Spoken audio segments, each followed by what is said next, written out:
Olá, meus amigos, sejam bem-vindos a mais uma rodada, 10ª rodada da segunda temporada do Zuca e Tuga, o único canal do mundo que faz conexão do futebol de Portugal e do Brasil. E hoje estamos em pontas diferentes. Eu, Caco da Mota, falando de Florianópolis, estamos no litoral do Brasil. E João Almeida Moreira sempre aqui conosco, comigo. Está onde hoje, João Almeida Moreira? Tudo bem? Oi, bom dia, boa tarde, boa noite para quem estiver ouvindo. Eu estou no Recife dessa vez.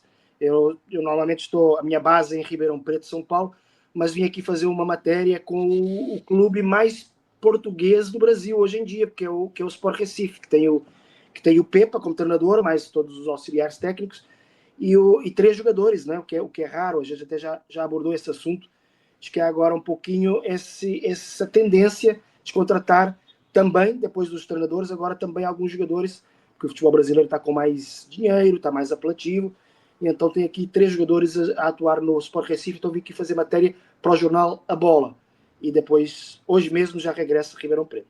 Que legal, que bacana essa história e a possibilidade de mostrar um Brasil bem português no futebol. Tem tudo a ver com o nosso, e certamente traremos mais detalhes. Primeiro, estão convidados a ler quando sair a reportagem do João no jornal A Bola, mas a gente começa falando de bola, a volta, a manchete brasileira mais forte do momento, e por muitos dias vamos falar disso, a volta de Neymar à seleção com jogos importantes justamente contra as maiores equipes da América do Sul hoje em eliminatórias, a Colômbia e a Argentina, que é campeã mundial, a gente não pode esquecer, não é só por Messi, enfim, a Argentina é a atual campeã mundial, muito forte, e o Brasil tem à frente um Neymar voltando para a seleção brasileira, voltando para o Brasil, ao Santos, jogando num nível até acima da expectativa, porque a gente tem que dar sempre aquele desconto.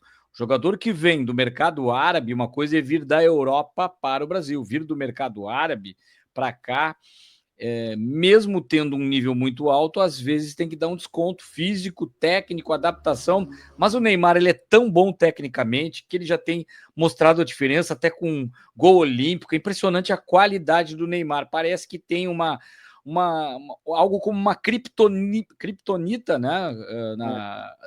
Na Vila Belmiro, que faz dele um super craque na Vila Belmiro. Ali ele tem.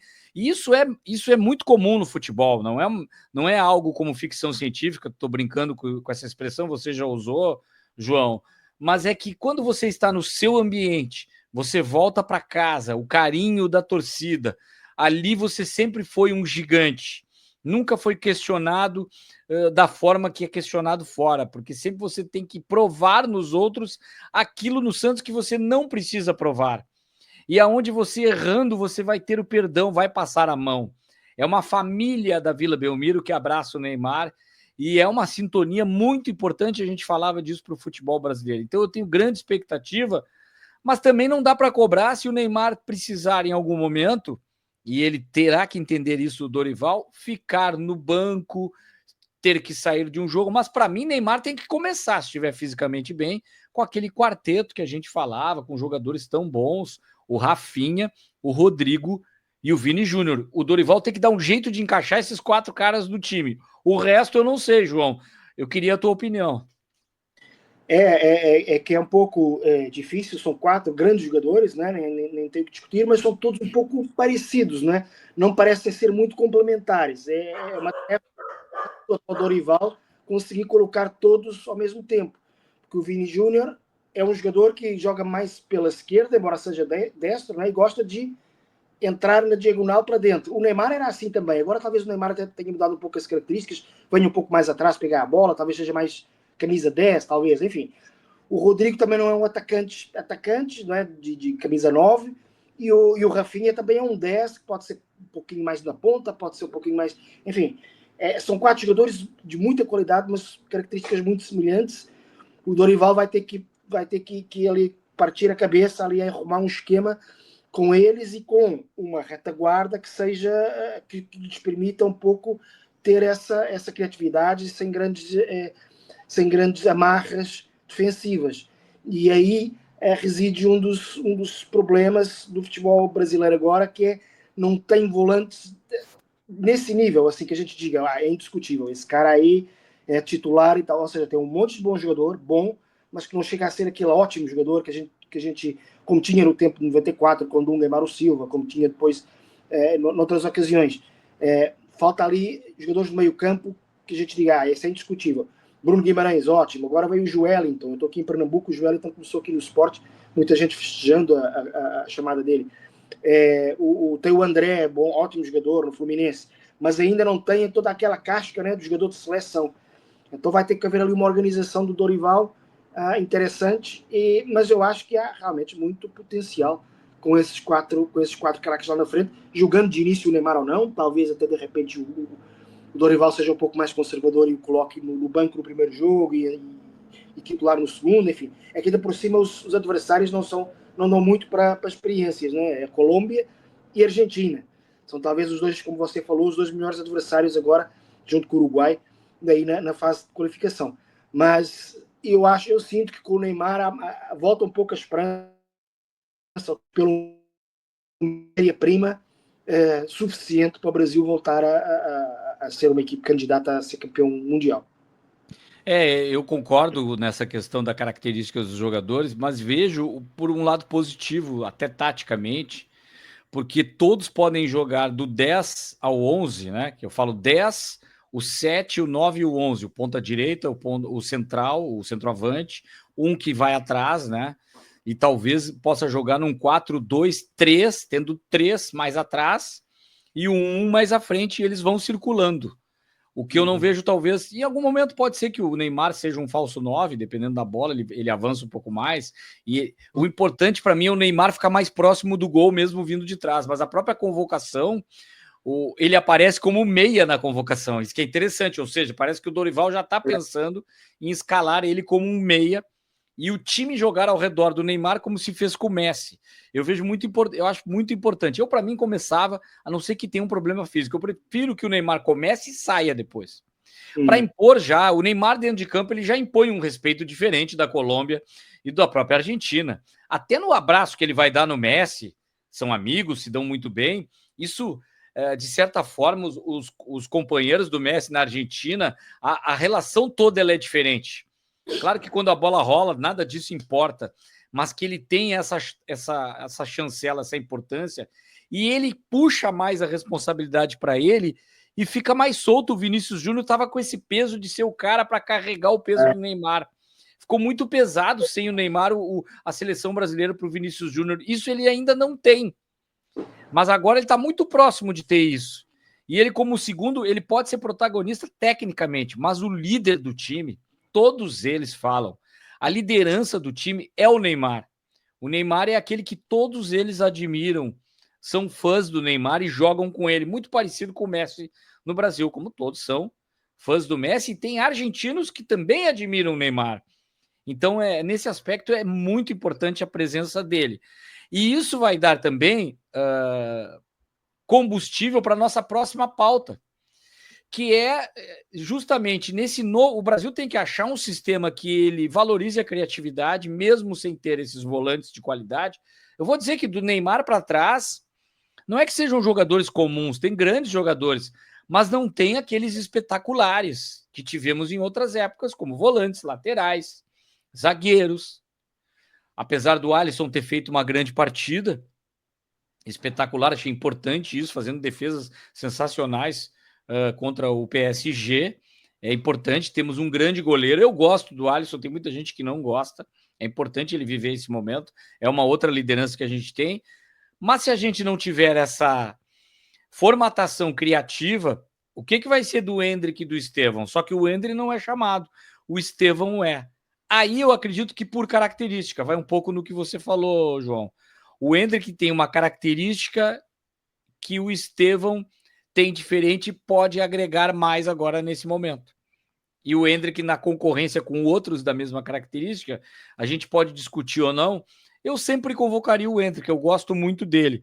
Mas nessa posição de ataque, é muita gente. Aí teria que botar mais jogadores no meio-campo para tentar encaixar tantos atacantes assim. Isso é bom, daqui a pouco o Vitor Roque se recupera.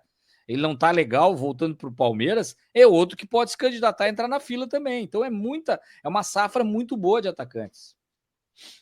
Sim, eu só acho que o Endrick poderia ter sido convocado. Em primeiro lugar, eu sou um fã do Estevão, acho o Estevão um craque, assim, vai marcar os próximos 10 anos, nada contra o Estevão. Só acho que o Endrick talvez fosse importante porque é um pouco mais centroavante, né?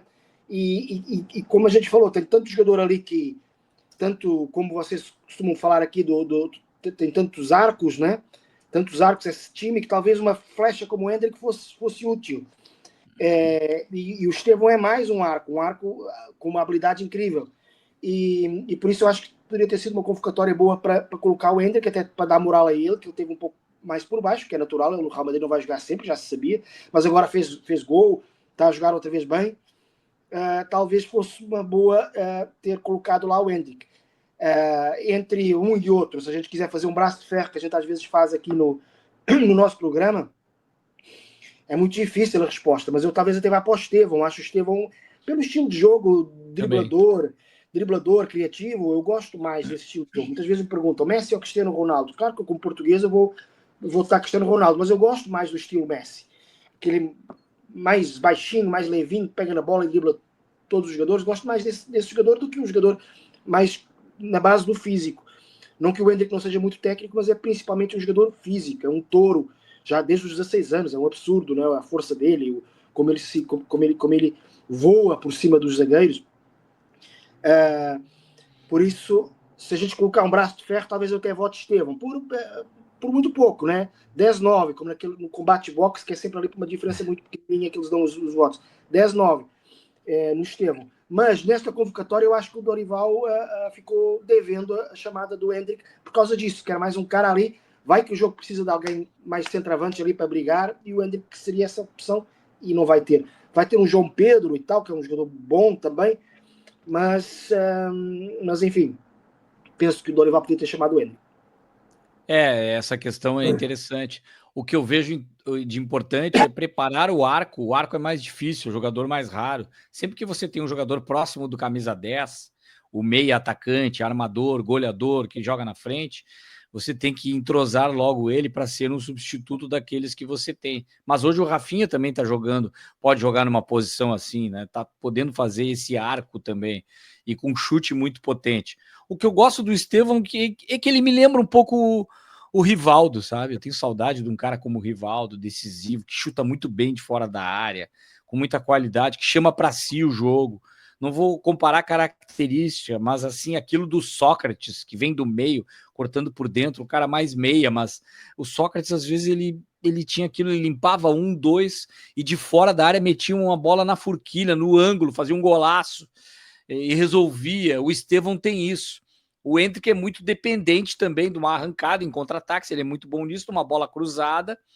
Ele até na Copa São Paulo eles se multiplicam, porque aí é outra atmosfera. O Hendrick fez gol de fazer fila, de gol de centroavante, gol de camisa 10, de tudo que é jeito. Mas hoje, por característica até, ele é muito mais essa questão de flecha. Para falar em flecha, é até engraçado, que flechada foi essa que o Corinthians levou na Libertadores. Tá fora da Libertadores o Corinthians, João, para mim, eu sempre falo o seguinte, você encaminha uma classificação, né? Quando você vai e tem um bom resultado fora de casa, você encaminhou a classificação. Ganhasse o Corinthians por 1-0, digamos, do Barcelona em Guayaquil, ele estaria encaminhado com a classificação. Para mim, ele encaminhou, não quer dizer que vai ser, a eliminação. Está encaminhado para ele ser eliminado da Libertadores da América. Até porque o adversário mostrou que tem bola para jogar em São Paulo também e fazer um bom jogo. E olha, o Corinthians se atrapalhou, botando sistema de 3 zagueiros, muito atrapalhado. Eu imaginava um Corinthians melhor, mas virou a chave do ano. O Corinthians não é mais o mesmo. Será que vai voltar de novo aquela apatia? O Yuri Alberto não faz gol, começa a se atrapalhar, aí isso contaminou o Memphis Depay também. Eu acredito que um jogo com estádio lotado, a força que tem o torcedor do Corinthians, que nessa hora o torcedor do Corinthians, quando a bola rola, ele não importa se está caindo para a segunda divisão, se é Série B, nunca foi, tá? Mas se fosse Série C, o torcedor é a fiel, é a torcida mais fiel do Brasil, isso é inegável. Ele vai jogar ao lado do Corinthians. Depois vai ter protesto, já teve carta da Gaviões cobrando aquela história de ir no treino, ir no carro do jogador, aquela coisa chata até que incomoda demais e muitas vezes passando do ponto. Mas na hora que a bola rola, aquilo do eu acredito que o Atlético já fez, né? O torcedor do Corinthians pode ter uma mobilização e se faz um gol com 3 ou 4 minutos, aí o Barcelona pode se atrapalhar, porque aí começa a empilhar gols, ganha uma atmosfera diferente, e se joga o que tem jogado em muitos jogos, pode reverter. Mas para mim, encaminhou a eliminação. É assim, você falou 9 e 10 ali, não era fichas, né? Seria 10 para o Estevão, 9 para o Hendrick, mas se a gente for fazer em fichas, eu acho que é um 7-3 para o Corinthians ser eliminado. Não é 6-4, é um 7-3, mas esse 3 é exatamente isso. Com 5, 6 minutos de jogo, faz um gol, começa a ficar 50-50 e aí depois até vira toda a expectativa. Se atrapalhou demais o Corinthians. O Corinthians começou a temporada mais ou menos como a anterior, ou seja, porque no Paulistão voou, né? Foi o time com mais pontos, etc. Mas na Libertadores tem comprometido, né? O jogo com a Universidade Central, né, do Venezuela. Nossa. Foi muito ruim. Essa eliminatória foi já um aviso para esta. Agora pegou um clube com mais tradição, o Barcelona, um grande clube lá do Equador. É evidente que o Corinthians tem muito mais qualidade, mas o Barcelona do Equador é um time grande para o país, né? Acabou se complicando, né? 3-0 é muito pesado, realmente. Mas é como você diz, com 10, 15 minutos a um primeiro gol, aí o Corinthians pode levar. Agora, entretanto, também há um outro fator, é que no fim de semana o Corinthians vai jogar com o Santos, uma partida decisiva, com o Santos de Neymar. Exatamente. Meia final do Paulistão. Se por acaso não tivesse nada entretanto, se tivesse só preparado aquele jogo, mas não, esse jogo só vai ser preparado em 2, 3 dias, e depois de um jogo muito desafiante com o Santos, né? Então, nesse momento, claro, se fosse aposta, eu apostaria Barcelona, mas, no entanto, até por morar em São Paulo e conhecer bem como é que é aquele estilo corintiano de ser, a gente nunca pode colocar o Corinthians como eliminado, tendo em conta a força da Fiel e a força do seu estádio. Antes era o Pacaembu, agora é a Neoquímica Arena, né? Está tudo em aberto, vai ser um jogo muito interessante de assistir, e eu acho que sim, que há razão para ter esperança, apesar do péssimo resultado e péssimo desempenho lá em Guayaquil. O Barcelona é um clube menor em termos de camisa e com certeza, mas está jogando bem. Está jogando bem, não é só a questão de ter uma vantagem, é uma vantagem com uma... Ninguém vai... Não há o que reparar, e poderia ter sido 4 até, foi 3 no lucro, poderia ter sido mais. Aí tem outro... Agora mudando um pouco a página, vamos virar para Portugal, falar um pouco. O Benfica caiu na Real, na Champions, contra o Barcelona. Real não é o Real, é na Real, contra o adversário do Real, o tradicional Real Madrid, que é o Barcelona. Mesmo com jogador expulso, vantagem, não consegue se encaixar na competição europeia. Eu vou até mais longe, mas quero te ouvir primeiro, depois eu tenho uma opinião dos portugueses na Champions. O Benfica tinha tudo, né, para vencer, né? E vencendo, mesmo que fosse por um gol só, poderia partir para lá para o Camp Nou, para a segunda mão, com muitas esperanças de dominar o Barcelona, por que não? Defendendo e depois em contra-ataque. Só que depois acabou por ser um gol. O Benfica atacou mais, podia ter ganho o jogo, sim. Também teve essa sorte de jogar com mais um, essa sorte e esse mérito de jogar com mais um desde o princípio. Mas acabou perdendo, ou seja, acabou por cometer um erro individual do central, zagueiro António Silva, e o Rafinha aproveitou, ou seja, dá a ideia que os times portugueses são um pouco ingênuos nesta fase da competição. Enquanto que os clubes portugueses estão lá para tentar brilhar, para tentar fazer umas graças, o Barcelona e os outros times dessa dimensão estão lá para ganhar o campeonato em si. Então não brincam e jogam muito mais concentrados. E é evidente que tem mais valor, tem mais qualidade. Mas, portanto, o Benfica perdeu uma oportunidade e agora não se pode dizer que já esteja eliminado, né? Mas convenhamos que é muito difícil inverter um resultado lá no Camp Nou contra o Lamine Yamal e contra o Pedri e contra todos aqueles craques, Lewandowski, todos aqueles craques que o Barça tem. Portanto, eu acho que o futebol português é isso, é oitavas de final, é quartos de final no máximo, e é por aí. Está um pouco como o Equador aqui para a América do Sul, né? A gente já sabe que é muito difícil ganhar uma Libertadores, um time do Equador, um time da Bolívia. Mas pode chegar lá umas quartas de final, pode fazer qualquer coisa assim. Portugal é um país pequeno, mesmo para a dimensão da Europa, os outros países são muito maiores. A Espanha é 5 vezes maior que Portugal, 5 vezes mais, ou mais até, mais populosa. É natural que sejam sempre mais fortes. Mas acho que às vezes falta um pouquinho ali de concentração, de mais nervo nesta fase, e acho que isso faltou ao Benfica nesse jogo, a jogar com mais 10 desde o princípio. Eu vejo a questão do patamar do futebol português, a gente já falava disso, com relação a esses grandes clubes que brigam por títulos. É o que os alemães também, é o Borussia, o Sport também tendo problemas. A gente nem vai falar do Porto, que nem estava nessa competição, mas também se atrapalhou na que esteve, né? A gente nota assim problemas nesse aspecto e um patamar diferente no futebol europeu. E eu fico preocupado com os portugueses no Mundial, porque o que eles vão apresentar em termos de futebol em relação a outros adversários que terão também. A gente pode fazer aquela comparação que a gente faz sempre, que é com o futebol brasileiro. Aí tem jogo, pode ter se equipararem em alguns aspectos.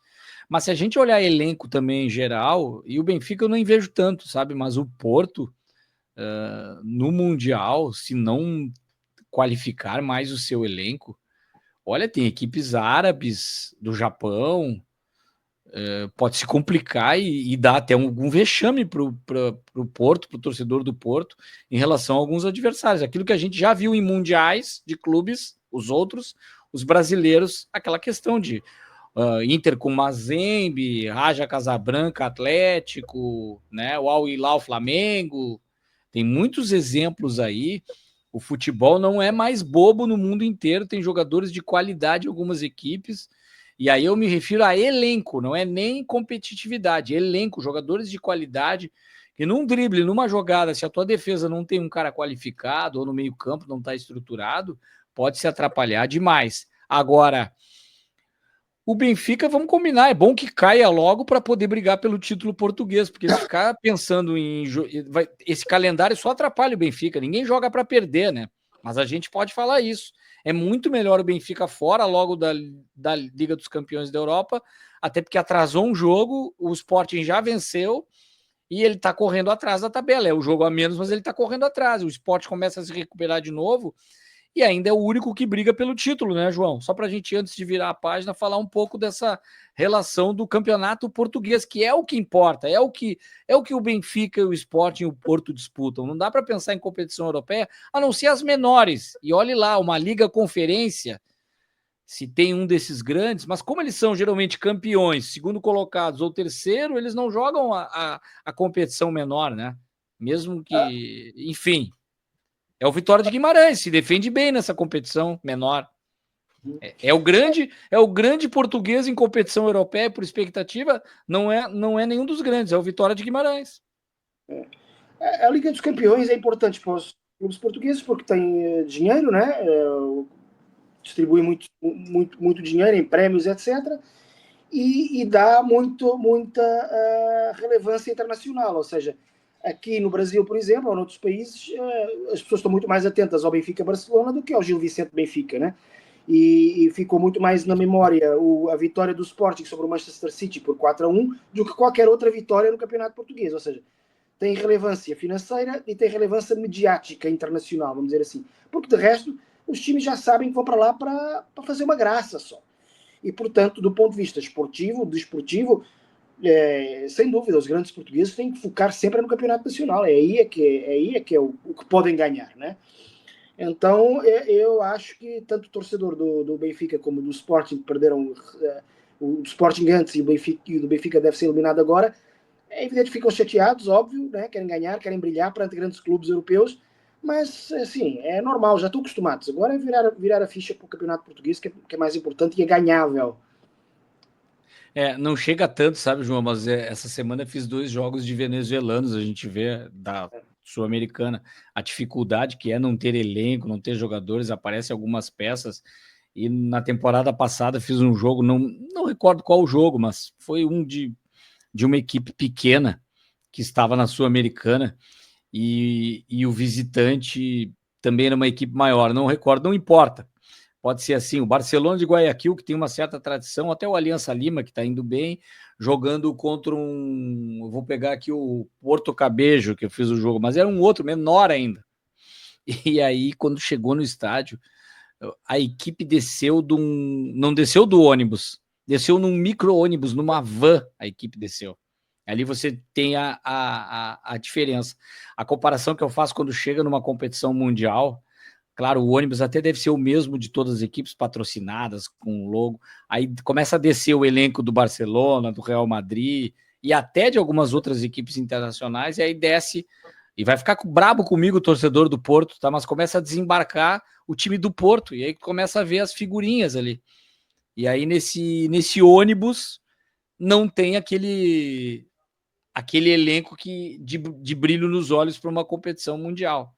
Então, foi muito mais circunstancial pela história do Porto, por estar classificado, por toda uma trajetória que tinha que escolher. E o torcedor do Porto pode brigar comigo, mas seria muito melhor se no Mundial tivéssemos hoje o Benfica e o Sport. O Porto não tem time para disputar Mundial hoje. É que esse Mundial ele é meio histórico, ele não é só.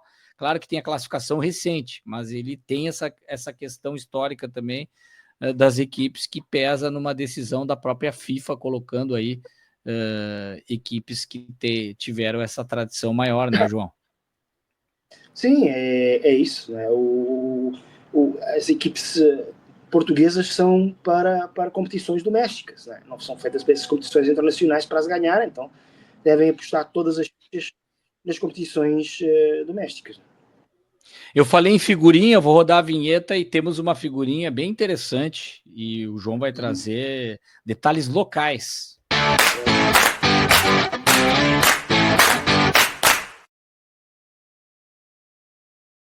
Então, quem é este garoto Zé Lucas? O Zé Lucas vou botar a foto dele aqui, tá? Tá.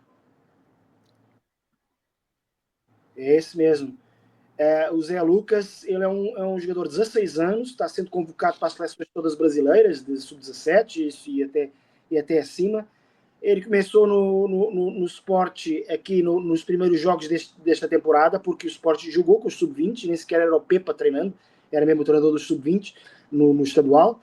E aí vários jogadores jogaram bem, dignamente, empataram 3 jogos, eu acho.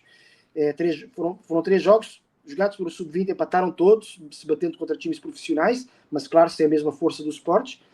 E aí o Zé Lucas jogou de tal forma que os dirigentes, os treinadores, a equipe técnica principal disse, não, esse aí já não volta lá para baixo, esse fica aqui. É um jogador, é um volante de muita qualidade técnica, de muita presença, de muita...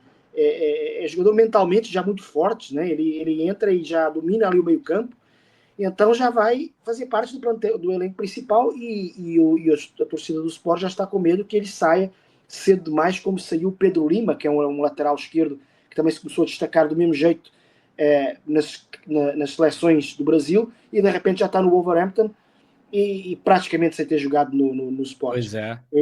Eu até falava com o presidente Yuri Romão, presidente do Sport, que disse que, claro que eles gostam sempre de vender um jogador por um bom preço, né? É ótimo, é importante vir o dinheiro, mas ele está com medo que chegue já alguém já para pegar o Zé Lucas ainda antes do Sport poder desfrutar um pouco do Zé Lucas, né? E eu não sei se ele vai ser titular assim de cara já, porque tem jogadores, até alguns gringos, né? Com mais força, com mais cancha, como se diz, né? Mas ele já vai brigar ali para um dos lugares ali, dos 2 a 3 lugares ali do meio campo da equipe do Pepa.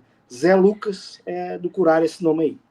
Ele também tem um calendário que ele vai ficar ausente entre 27 de março e 12 de abril, que ele vai jogar o Sul-Americano Sub-17. Então é um garoto que já figura em seleções de base, muito caminho importante, e quem sabe não é aquele volante que você falava que a gente está precisando de um volante, um jogador de força, de habilidade, criatividade no meio, mas que seja o camisa 5, aquele 5 ou 8, né? Primeiro volante, segundo volante, que possa fazer esse papel na seleção brasileira de base, e quem sabe futuramente. E que legal que o Sporting, quase falei Sporting, o Sport está conseguindo ter um elenco mais forte. Você tratou com o Pepa muitos assuntos aí, porque vai sair em detalhes no jornal A Bola, e tendo um garoto também para aproveitar, tendo uma base, o Sport se reinventando. Eu vejo que isso tem muito a ver com a questão do mercado do Nordeste está crescendo bastante, e a questão da Copa do Nordeste é muito forte. É uma competição, vejam como está crescendo. Claro que tem investimentos também, mas é um futebol que precisava de novo crescer bastante. Está muito forte com Fortaleza, com Bahia. Que bom que o Sport vem aí. Isso faz com que os seus rivais também cresçam, enfim. Náutico, Santa Cruz, um futebol que, quando a gente tinha aquele campeonato brasileiro centenário, com mais de 100 clubes e fase de grupos, eram equipes que se destacavam contra os menores, às vezes até de Manaus. É que não existia a Copa do Brasil, hoje é que faz essa circulação nacional em pequenos clubes, às vezes num jogo de ida, até complicando, às vezes por gramado, por jogo único agora que tem, não tem mais a questão do empate. Mas é legal ver o Sport voltar de novo, o Leão da Ilha, do Retiro, muito importante, e uma torcida fanática, né? E exigente, sensacional, e muito bacana ter essa novidade aí, mais um garoto na nossa figurinha. E a gente vai fazer o tema de casa, né, João? Que é encontrar agora, na próxima, nós vamos ter que encontrar mais um português aí.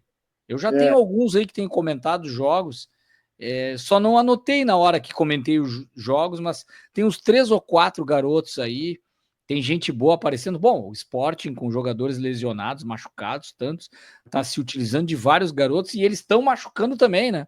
É impressionante o que acontece no Sporting, mas que legal que a gente tem sempre umas figurinhas ou uns cromos.